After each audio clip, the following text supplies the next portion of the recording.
yan. Umuungo lang mababangis na hayop. Nakakatakot talaga doon. Si Carlot, honey, nasan? Ha?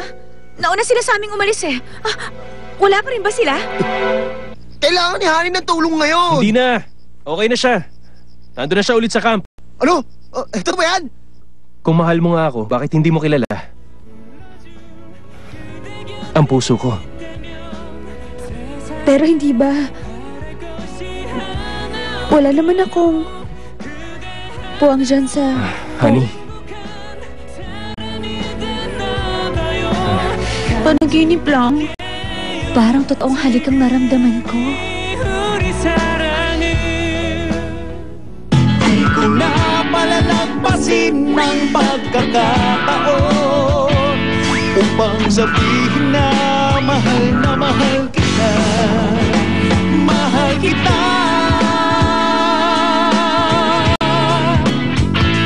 Mahal kita.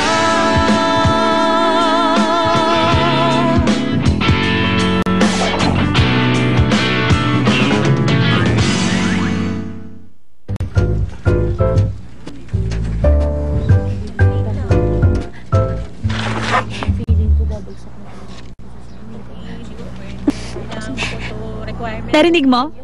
Ang alin? Sa high school reunion natin, kailangan naka-school uniform. Nakakatuwa, di ba? Walang kwentang ideya yan mula sa walang isip.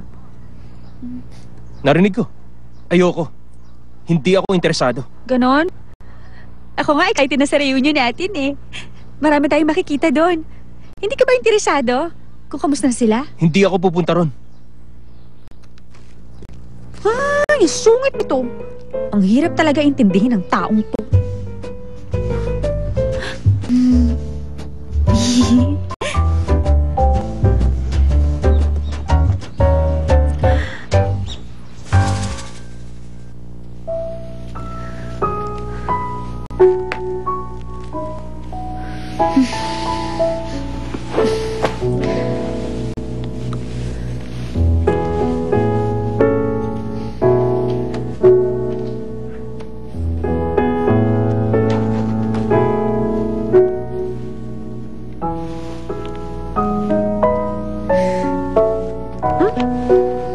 Ano to?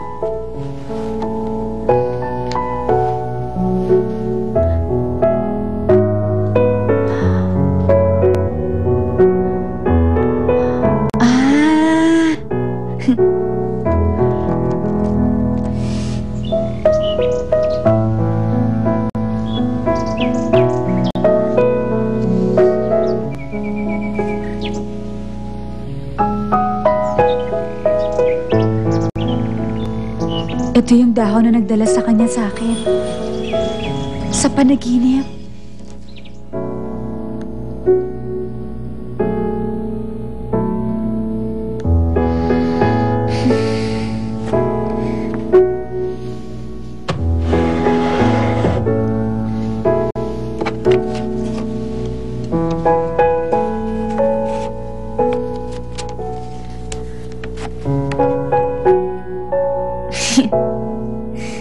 Okay na. Mabuti hindi niya ako binigyan ng F. Oh, saan ka pupunta? Mag-CR lang ako, babay ko sa Sige. akin.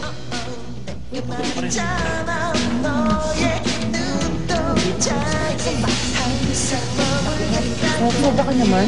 Oo, ano kaya? Nagpunta kaya siya? Honey!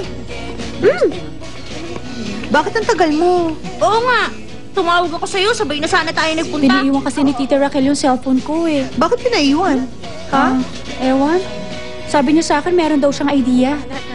Pero alam niyo, iba pag naka-school uniform ka sa ganitong lugar. Bakit?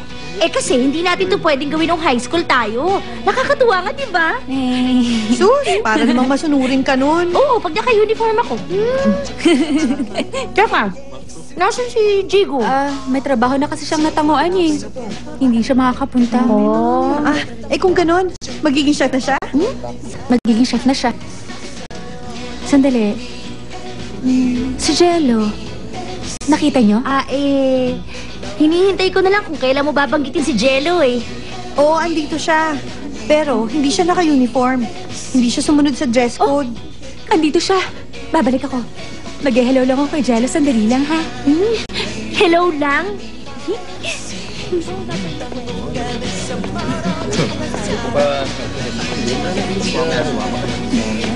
Akala ko ba hindi ka pupunta? Bakit hindi mo dinala ang cellphone mo? Ha? Eh kasi...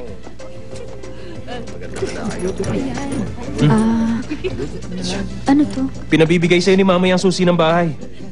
Nagpunta siya sa bahay ng mama niya. Kaya kita pinuntahan para dyan. Wala siyang sinabi. Kung hindi ka nagpunta, hindi ko to makukuha. Salamat. Hindi ako makakapasok kung hindi mo dinala itong susi dito.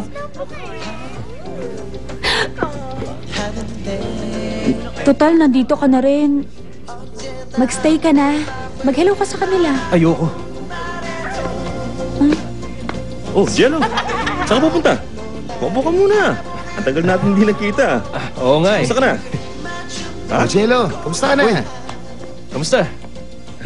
Pare, sana sumama ka na lang sa amin sa Taysan. Para masaya tayo dun. Si Honey, oh? Girlfriend mo na ba siya? Ha? Nagtagumpay din, ha? Di ba matagal ka na niyang gusto? Nakuha ka na rin pala niya, ha? Kaya pala parang ang pinili mo pasukan, ha? Ikaw, ha? Wala kaming relasyon ni Honey. Wala akong panahon para doon. Oo nga.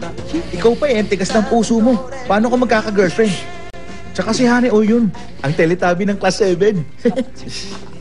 Siya nga pala. Anong i-major mo? Hindi ko pa alam. Ibig mo sabihin, wala ka pa rin napipili? Wala pa. Paano? Pwede kang pumasok sa papa mo. Siguradong ikaw ang susunod na magiging CEO.